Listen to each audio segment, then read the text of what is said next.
Hello everyone. Thank you for joining me again this week. I am going to share a book with you called Alexander and the Terrible, Horrible, No Good, Very Bad Day. It is written by Judith Forst and illustrated by Ray Cruz.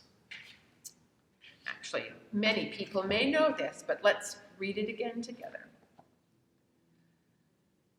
I went to sleep with gum in my mouth, and now there is gum in my hair.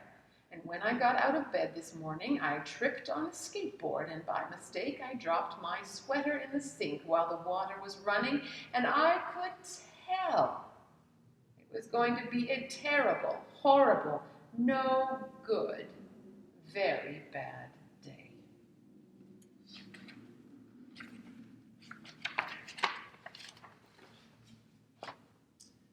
At breakfast, Anthony found a Corvette Stingray car kit in his breakfast cereal box, and Nick found a junior undercover agent code ring in his breakfast cereal box. But in my breakfast cereal box, all I found was breakfast cereal.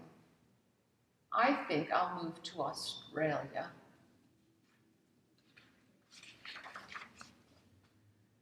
In the carpool, Mrs. Gibson let Becky have a seat by the window. Audrey and Elliot got seats by the window too.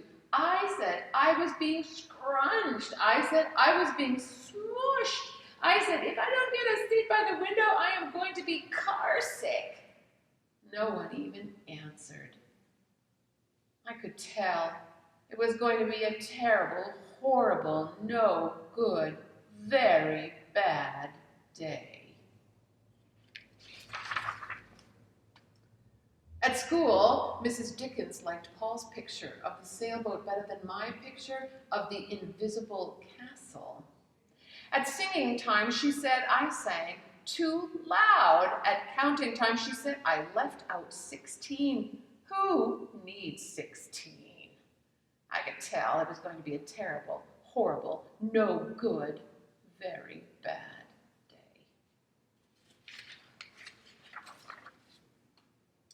I could tell because Paul said I wasn't his best friend anymore.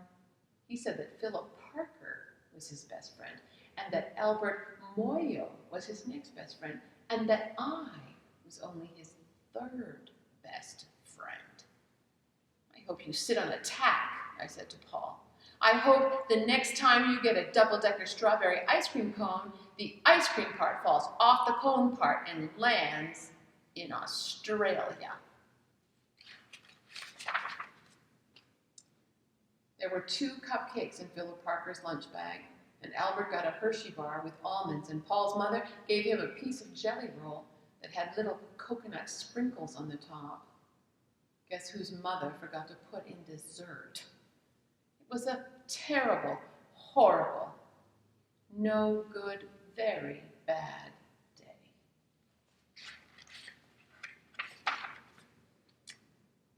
That's what it was. Because after school, my mom took us all to the dentist, and Dr. Fields found a cavity just in me. Come back next week and I'll fix it, said Dr. Fields. Next week, I said, I'm going to Australia. On the way downstairs, the elevator door closed on my foot, and while we were waiting for my mom to go get the car, Anthony made me fall where it was muddy, and then when I started crying because of the mud, Nick said I was a crybaby, and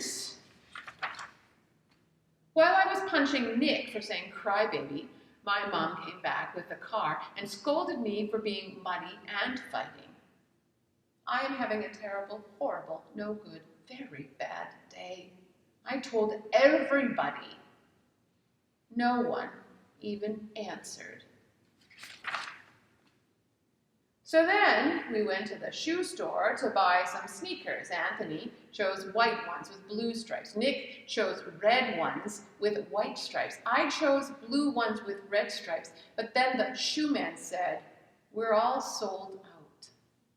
They made me buy plain old white ones, but they can't make me wear them. When we picked up my dad in his office, he said I couldn't play with his copying machine, but I forgot. He also said to watch out for the books on his desk, and I was careful as could be except for my elbow. He also said, don't fool around with his phone. But I think I called Australia. My dad said, please don't pick him up anymore. It was a terrible, horrible, no good, very bad day. There were lima beans for dinner, and I hate lima beans. There was kissing on TV, and I hate kissing. My bath was too hot. I got soap in my eyes, my marble went down the drain, and I had to wear my railroad train pajamas. I hate my railroad train pajamas. When I went to bed, Nick took back the pillow he said I could keep, and the Mickey Mouse nightlight burned out, and I bit my tongue. The cat wants to sleep with Anthony, not with me. It has been a terrible, horrible, no good, very bad day. My mom says some days are like that. Even in Australia. Well, thank you for joining me for this book. If you would like to, below this video, you will see a link. Just click on it, and you will find some activities that Darcy has put together that go along with this book. I hope you enjoy doing them. I'll see you next time. Bye.